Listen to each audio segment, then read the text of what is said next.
माछाको रेसिपीको लागि जिरा धनिया तोरीलाई चाहिँ मसिनो गरेर ओखरमा पिस्नुपर्छ।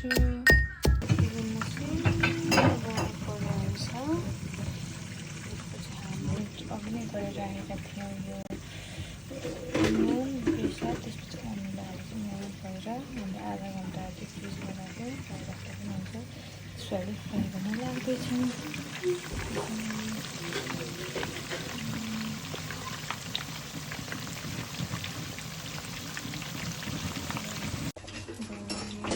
त्यो अप्सनल हो, त्यस्तो गर्नु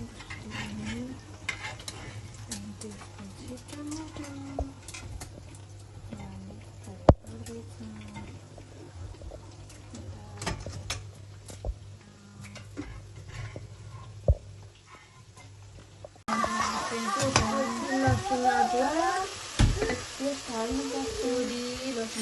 जिरा धनिया सबै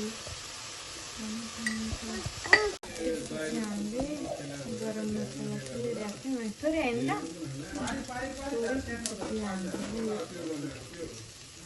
स्प्रिङ अनियन थियो यो अप्सनल राखेर पनि हुन्छ, नराख्दा पनि हुन्छ। त्यस्तो मजाले भुट्ने अनि थोरै पानी हाल्ने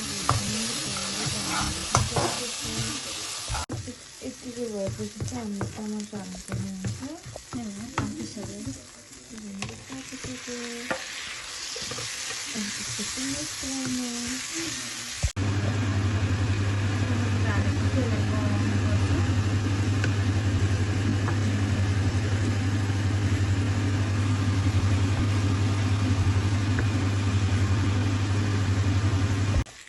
भएपछि हामीले तेल हाल्छौँ। पुरै टमाटर मिक्स भइसकेको छ। त्यसमा चाहिँ अनुसारको नुन कति हाल्नु? नुन त मैले अघि नै टमाटर उयो मसला गरेर हालेको थिएँ, फेरि टमाटर हालेपछि नि हालेको नुन त हाल्दा पनि हुन्छ।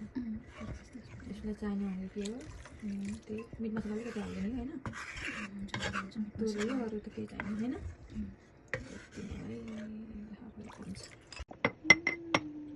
पछि सानो मजा हाल्यो, त्यसपछि धनिया, त्यसपछि फेरि उमाल्नु दियो।